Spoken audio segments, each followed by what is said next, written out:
Plus qu'une assurance, une alliance.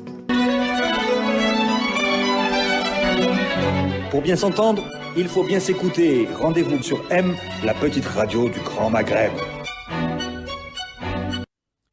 Amis auditeurs de Radio 1, bonjour. L'invité du direct a le plaisir d'accueillir aujourd'hui en son sein Saïd Bourkhlifa, président du syndicat national des agences de voyage.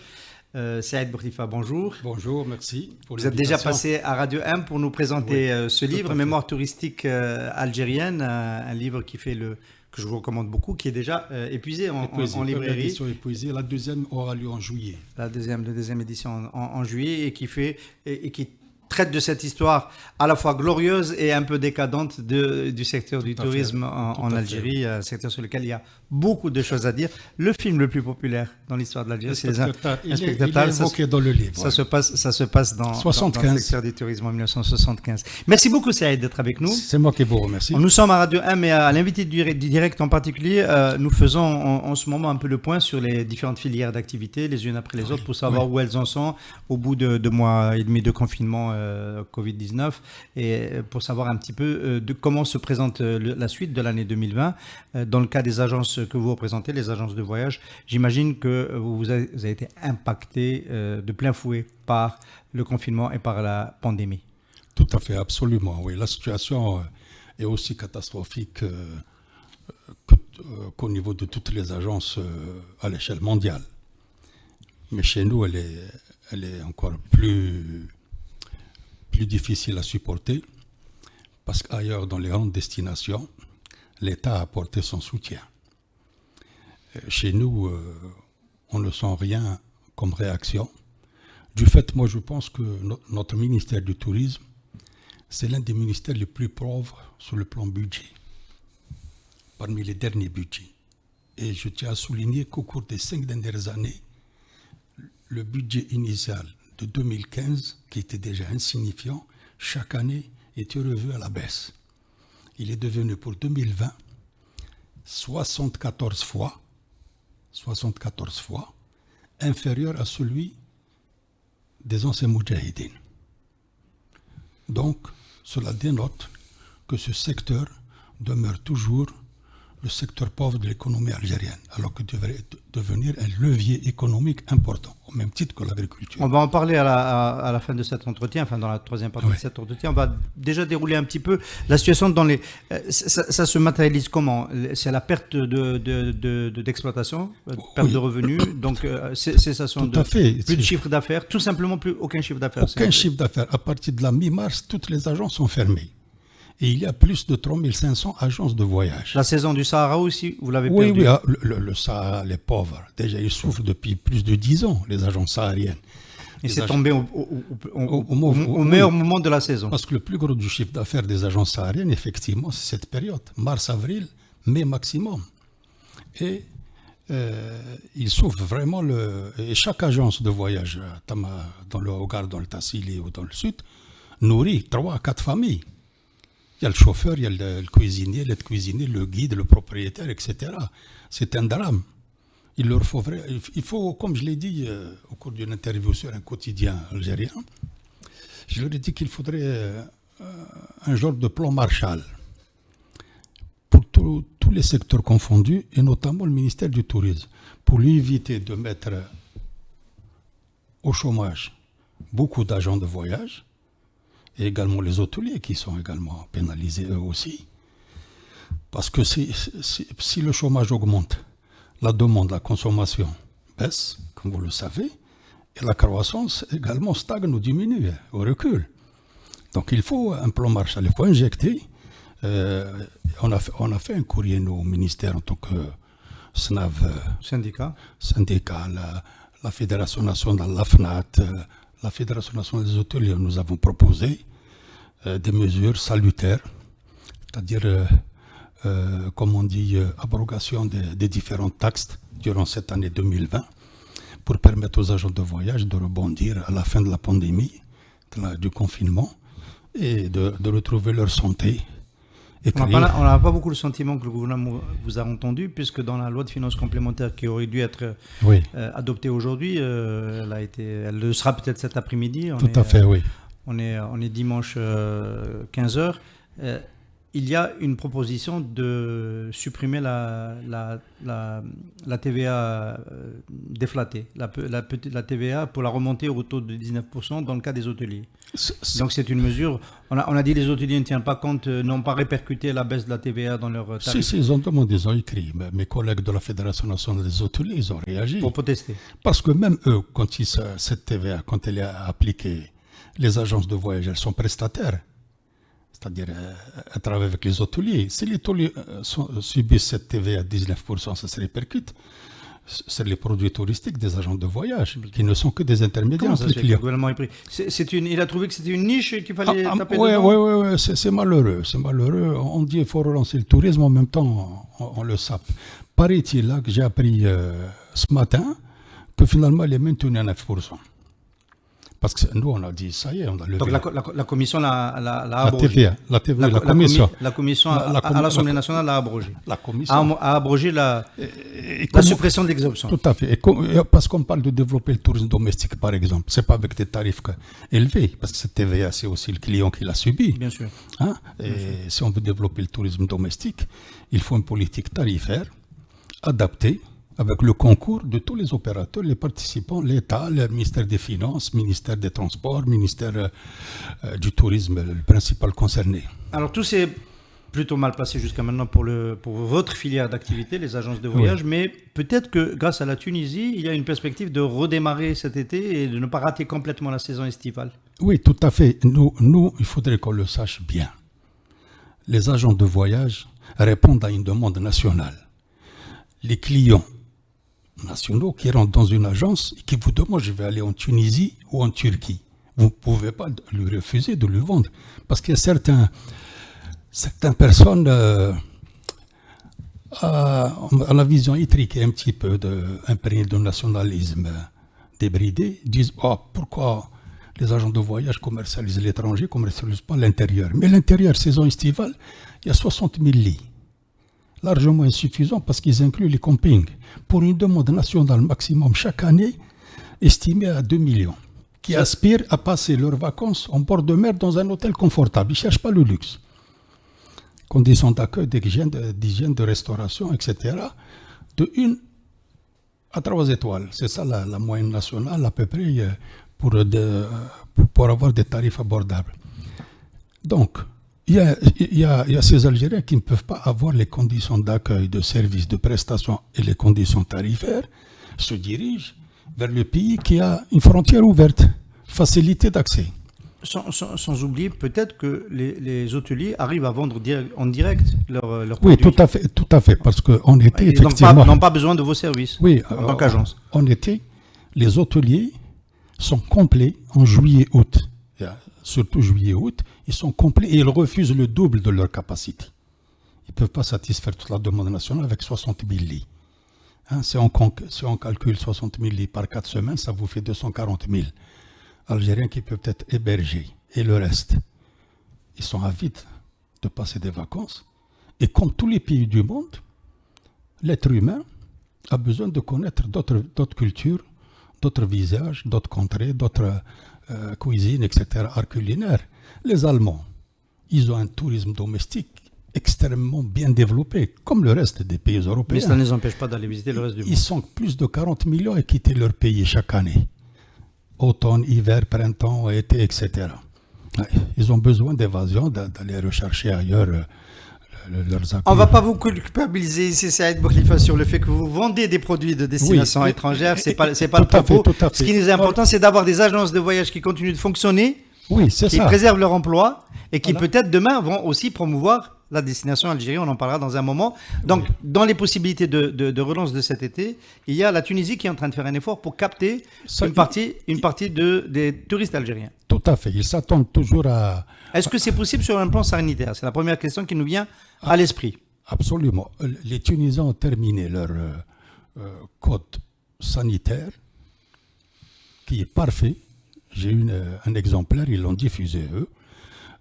Les nôtres sont en train de travailler. Il y a un comité national composé d'experts, la FNH hôtelière, le SNAV Algérie, la FNAT, Fédération nationale algérienne, et HTT, le grand holding ex-Gestour, qui coiffe 68 établissements publics hôteliers. Donc la FNH, c'est les privés, les hôteliers privés. Donc, de quoi il s'agit? Il s'agit des protocoles de conduite de conduite sanitaire, c'est-à-dire accueil du client quand il arrive. Au niveau des bagages déjà, au niveau de la réception déjà, il faut désinfecter la poignée dans la valise et la tirette, ce qu'on appelle là, pour tirer, etc. Ensuite, au niveau des chambres, au niveau des ascenseurs, etc., à tous les niveaux des étages, ils doivent mettre en place des trucs antibactériens, etc. Au niveau des restaurants, les tables doivent être espacées de 2,5. Et là, vous dites les Tunisiens, eux, ont déjà mis en place un protocole qui est validé au niveau international? Oui. En s'inspirant de ce qu'a proposé l'Organisation mondiale de la santé, l'Organisation mondiale du tourisme, ils ont travaillé avec leurs experts et également avec des partenaires allemands, britanniques et français. Les nôtres aussi, ils ont travaillé sur la base des documents de l'Organisation mondiale de la santé, l'Organisation mondiale du tourisme. Et sur Internet, on peut trouver beaucoup de propositions de certains pays très en L'avantage pour avance les en tourisme. Tunisiens, dans le cas de l'Algérie, c'est que c'est un commerce continental. Donc les Algériens vont continuer à être majoritairement à aller en Tunisie par route. En Tunisie, et les 2 millions qui partent chaque année, parce que c'est un marché captif, comme on dit en termes de marketing, pour les Tunisiens. À la limite, quand on parle de marché captif, c'est-à-dire on n'a même pas besoin de faire de la publicité. Parce que c'est un besoin qui revient chaque été au niveau des Algériens qui ont besoin. Aujourd'hui, comme la frontière marocaine est fermée, Schengen c'est plus que fermé, même avant le confinement, hein, ça s'est rétréci vraiment. Donc la sortie sanitaire, c'est à l'est. Et je tiens à préciser que les agents de voyage ne commercialisent que 10% de ces Algériens qui sortent. Le reste se fait parce qu'on a eu écho chaque minute du tourisme. Chez l'habitant? Oui, chez l'habitant. Oui, la plupart chez l'habitant. Et certains achètent leur forfait, leur package au niveau des agents de voyage. Ils prennent leur voucher, leur bon de réservation, ils partent et ils séjournent. Mais le gros, et c'est ça ce qui fait travailler l'économie tunisienne, parce que ça fait travailler la supérette du coin, le restaurant, le boulanger, le boucher, etc. Donc vous avez bon espoir. Est-ce que la saison se déroule normalement en Tunisie? Qu'est-ce qui peut venir contredire ça? Et imaginons que dans l'opinion tunisienne, je ne sais pas moi, des partis d'opposition, dans les médias, dans la société civile, chez les médecins, on exprime des réserves sur l'arrivée massive d'Algériens. Il faut rappeler que les taux de...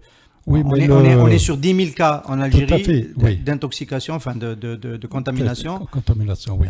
Vous savez, les Tunisiens, ils ont un bon programme de communication à l'endroit de leur population, sensibilisés avec ce code sanitaire qui est diffusé, largement diffusé au niveau du public, au niveau c'est-à-dire à large diffusion. Et les Tunisiens, ils ont besoin du tourisme. Ils ont besoin de ce tourisme. C'est-à-dire, bien sûr, c'est pas parce qu'on a besoin du tourisme algérien, libyen, parce qu'il y a également des Libyens qui arrivent toujours, qui fournissent quand même 500 000 chaque année. Et il y a la demande locale tunisienne, bien sûr, qui bénéficie aujourd'hui des hôtels délaissés par les grands opérateurs étrangers, au même titre que les Algériens. Au mois d'août, maintenant, tous les hôtels de qualité, top, sont à la disposition des Algériens, des Tunisiens, des Libyens, et éventuellement des Russes, des Ukrainiens, parce que...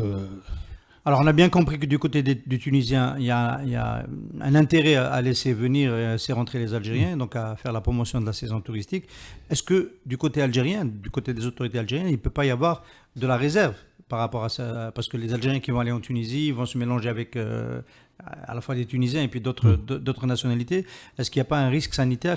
Est-ce qu'il n'y a pas le risque d'une deuxième vague qui ferait que les Algériens vont peut-être, eux, de leur côté, bloquer le passage en Tunisie? La question est pertinente, elle reste posée. Je ne saurais y répondre. À ce stade-là, votre syndicat n'a pas de visibilité sur l'attitude des autorités algériennes? Non, on peut pas. De toute façon, moi je pense, quelque part, qu'ils ne peuvent pas fermer la frontière aux nationaux. Pour le moment, elle est fermée. Oui, je sais. C'est-à-dire, ils ne peuvent pas la fermer au moment, c'est-à-dire début juillet. Les Tunisiens prévoient de recevoir début juillet. Ils ont tout mis en place. Ils attendent la réaction des Algériens, parce que les Algériens, il y a 2 millions.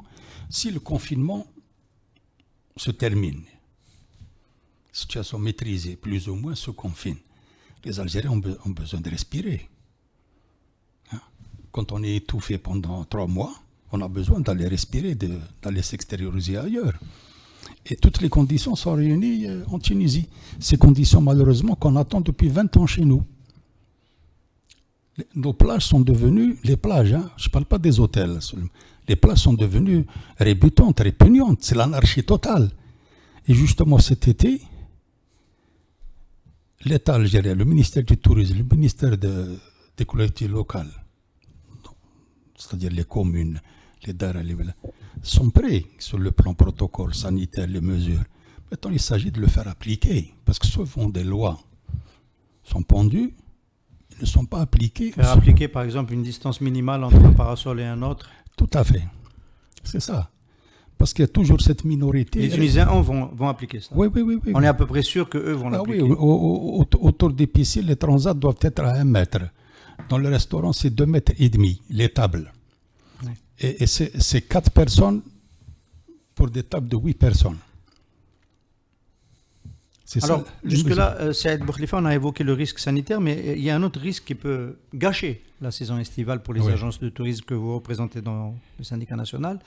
C'est quand même la chute des revenus de tous ceux qui ont subi le pouvoir d'achat. Est-ce qu'on ne risque pas d'avoir une saison au rabais?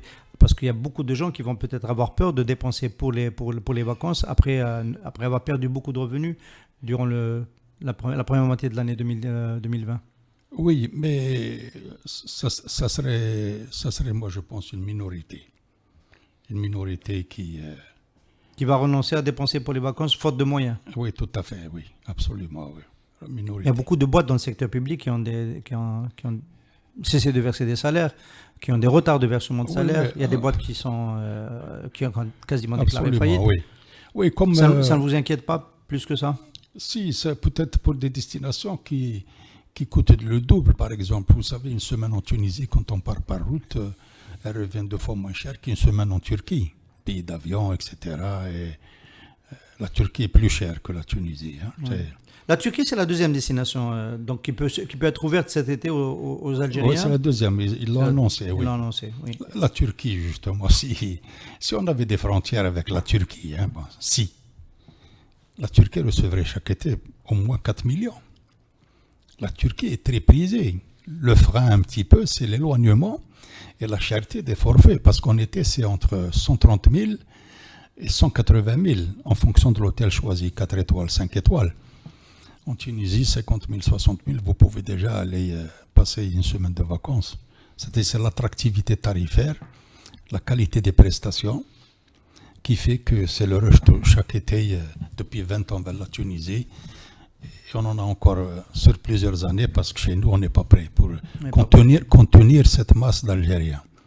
J'ai dit, même si les Algériens partent à 2 millions en Tunisie, les 60 000 lits sont commercialisés, les hôtels sont complets en Algérie. En juillet, août, il n'y a aucune place. Donc il y a des Algériens qui sont résignés. Ils ne peuvent pas aller en Tunisie pour des motifs personnels, privés. Et localement, ils ont de l'argent qu'ils ne peuvent pas dépenser parce que les capacités sont insuffisantes. Un mot quand même sur la Turquie, ça dépend quand même du transport aérien. On a une visibilité sur le rétablissement du transport aérien? Oui, quand la Turquie dit nous sommes prêts, ça veut dire sa compagnie aérienne est prête également. Turkish, hein,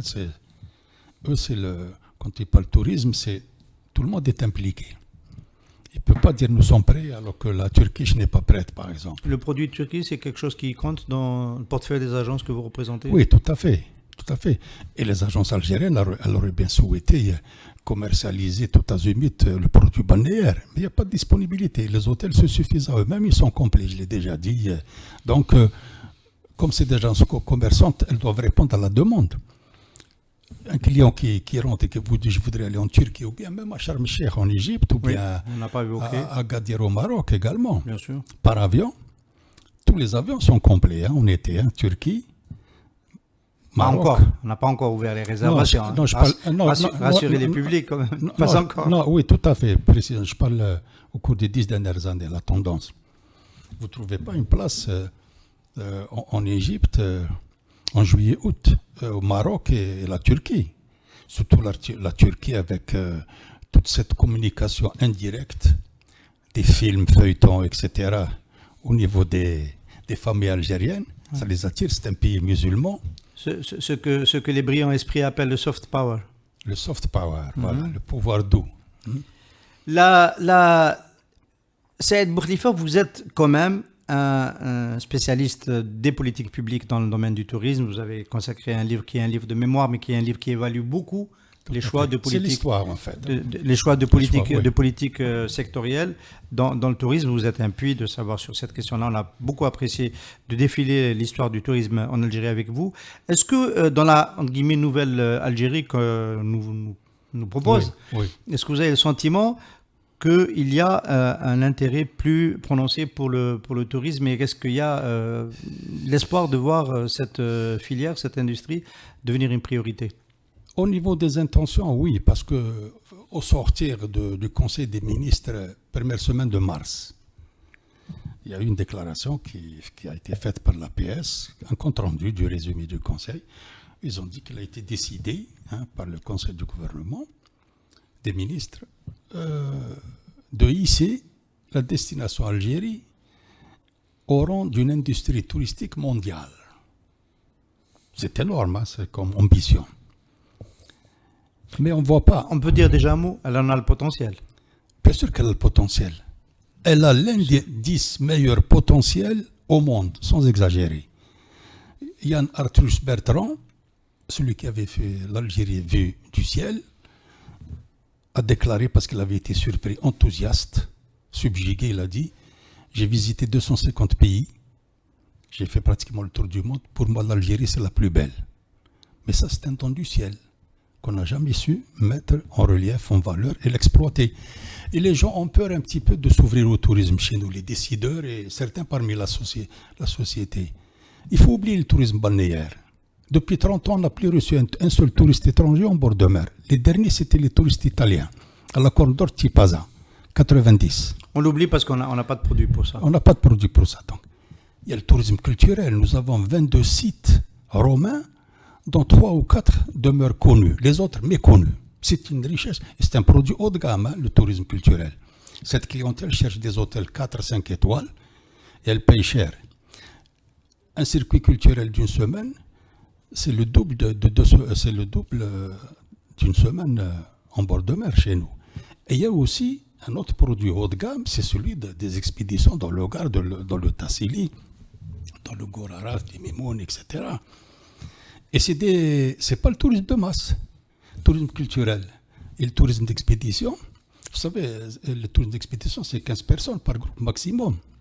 Si on arrive à faire 100 000 par année sur le Gard et le Tassili, ça va faire un boom extraordinaire, une bouffée d'oxygène pour les agents de voyage, 100 000 répartis sur la quarantaine. Sur la saison qui commence en octobre et qui finit en fin avril. Fait 2000 clients, elle serait heureuse. Et ça nourrit 3 à 4 familles, chaque agence. Le tourisme culturel, c'est la même chose. On ne peut pas faire plus de 200 000. Parce que le segment de la clientèle à l'échelle mondiale représente à peu près 5 à 10% de ces 1,4 milliard qui voyagent. C'est le balnéaire à travers le monde entier, 70% qui bouffe. C'était le tourisme culturel, le tourisme sportif, le tourisme d'expédition, de congrès et d'affaires, ce qu'on appelle le MICE. Meeting, Incentive, Congrès, Events. Voilà. Donc, il ne faut pas s'effrayer. Qui est lié d'ailleurs au tourisme citadin. On a de belles villes qui peuvent être couplées à ce type de tourisme. L'une des plus belles capitales maritimes du bassin méditerranéen, je dirais Alger. Ce front de mer, ces hauteurs, tout ce qui est... Il y a cette végétation. Il n'y a pas que du béton chez nous, c'est extraordinaire. Et donc, pour revenir au gouvernement, est-ce que vous avez le sentiment... Alors donc, non, le ministère du Tourisme, avec un budget pareil, ne pourra pas faire. Parce qu'en tourisme, il faut, quand vous investissez $1, vous gagnez à moyen et long terme $10. Le budget est très faible. Moi, je dis d'abord, soyons ambitieux. Le budget servira à quoi? Il servira à faire la promotion de la destination Algérie? La destination est renforcer les directions de tourisme de Wilaya. Ce sont les services excentrés, déconcentrés du ministère du Tourisme. Elles sont pauvres. Il y a un seul véhicule par direction de tourisme qui est souvent utilisé par le directeur. Au niveau d'Alger, Alger qui coiffe plus de 1000 agences et plus de 160 hôtels, ils prennent le bus et le taxi, les inspecteurs, pour aller inspecter, je vous assure.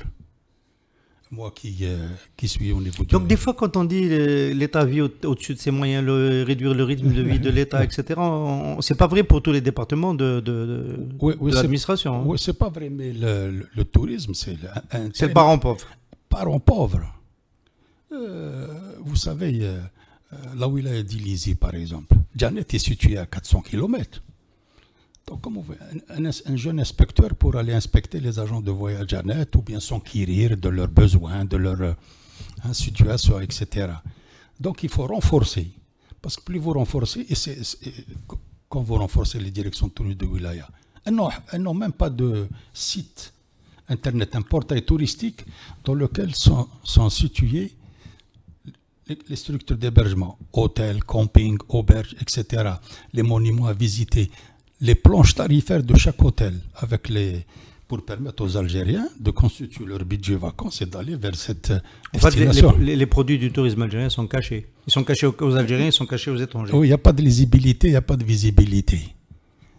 Le visa, la politique de visa, enfin, on dit qu'un pays... À l'étranger, c'est un frein. 110 €, elle a augmenté à 110 €.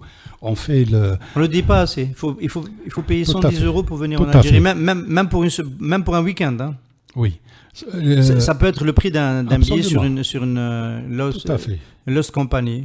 Et j'ai des échos qui me parviennent. Il y a certains consulats qui pratiquement dissuadent le touriste potentiel à venir chez nous par leur réponse vraiment approximative et peu intéressée au téléphone ou bien au guichet d'accueil. Moi, j'ai connu un groupe de touristes français, 6 personnes à Tamanrasset au mois d'octobre. J'étais là-bas pour la dédicace de mon livre. Il a été quand même pas mal acheté par les hommes bleus du Hogar, parce que les agents de voyage, etc. Parce qu'il y a une partie de l'histoire du tourisme dans le Hogar. Là, dans ce livre-là, eh ben, ils m'ont raconté que, je ne vais pas citer le nom, mais un consulat en France, il leur a dit « Encore, vous voulez partir dans ce pays ?» Mais qu'est-ce que vous trouvez de bon? Ils ont souri, parce que c'était la 3e fois, c'est des amateurs fous du Hogar et du Tassili, où ils trouvent l'hospitalité. Parce que dans le Hogar et le Tassili, je tiens à le souligner, la culture touristique existe, parce que les gens naissent avec ce besoin de tourisme, au même titre que les Tunisiens, pour revenir à la population tunisienne, parce qu'ils naissent avec ce besoin de tourisme. Chez nous, en Algérie du Nord, les gens ne naissent pas avec ce besoin de tourisme. Mais ça peut venir. Bien sûr, ça peut venir. On avait cette culture touristique dans les années 70. Chachal. Oui, on a. Les gens étaient accueillants et connaissaient les touristes. Bien sûr. J'ai évoqué dans mon livre. Bien sûr, complètement. Et ailleurs, je m'excuse d'avoir cité que ces 2 villes, mais dans toutes les villes où il y a quelque chose à visiter, il y a toujours de l'hospitalité, de façon qui est largement partagée par les Algériens. Oui. On attendra pour voir s'il y a un virage. Donc pour la saison 2020, pour l'été 2020, tout n'est peut-être pas encore perdu pour les agences de voyage. On vous souhaite une relance de l'activité. On souhaite également d'écouter vos propositions et de venir ne pas charger la barque, avec notamment cette mesure fiscale qui a supprimé la TVA réduite, le taux réduit. Et on espère qu'aujourd'hui, l'Assemblée nationale ne va pas retenir cette mesure et maintenir le taux réduit pour le secteur du tourisme, pour les hôteliers, qu'on puisse circuler et séjourner, faire des nuitées en Algérie sans que cela nous coûte excessivement cher. Et puis nous vous souhaitons surtout de pouvoir nous vendre à l'échelle mondiale la destination Algérie pour pouvoir accueillir le reste de l'humanité en Algérie. Merci, justement une minute pour vous répondre. Les années 70, nous avons vraiment réussi, on était au diapason. La Tunisie, le Maroc, comme je l'ai souvent cité, on était mieux que le Portugal du dictateur Salazar et mieux que la Turquie des généraux, qui était appelée comme ça. La Turquie aujourd'hui a 30 années d'avance sur nous pratiquement. Quand elle a décidé à s'ouvrir au tourisme, elle s'est ouverte, elle a construit tous les hôtels qu'il faut et elle a formé en parallèle. Nous, notre génération, c'était l'époque du Telex et du téléfax ensuite, dans les années 80. Et nous avons réussi. Aujourd'hui, j'estime, si les pouvoirs publics décident d'ouvrir notre destination à l'international, cette jeunesse qui existe aujourd'hui, qui bénéficie du numérique, du marketing digital touristique, c'est-à-dire vous tapez, hein, elle fera 10 fois, 100 fois mieux que notre génération du Telex. Vous vous rendez compte? Complètement. Il faudrait prendre cette décision de l'ouverture. Oui, parce que à l'étranger, mes homologues, moi je suis, comme vous le savez, membre de l'Association francophone des experts et scientifiques du tourisme, et je suis le délégué aussi pour l'ANFORT, Association mondiale pour la formation hôtelière en touristique. C'est moi qui les représente en Algérie. Tout le monde me dit, mes collègues, mes hommes, pourquoi votre pays demeure fermé? Il n'y a aucune lisibilité. Il y a même un écrivain algérien célèbre qui a dit qu'on lui disait l'Algérie n'a pas d'image. C'est dur. C'est celui qui a écrit Meursault contre-attaque. C'est Kamel Daoud. C'est dur, c'est extrêmement dur. Saïd Bourguiba, merci beaucoup d'avoir été notre invité. Merci à nos amis auditeurs. Et à très bientôt. À très bientôt sur Radio. Très bientôt, merci. Merci. Alliance Assurance, plus qu'une assurance, une alliance. Pour bien s'entendre, il faut bien s'écouter. Rendez-vous sur M, la petite radio du Grand Maghreb.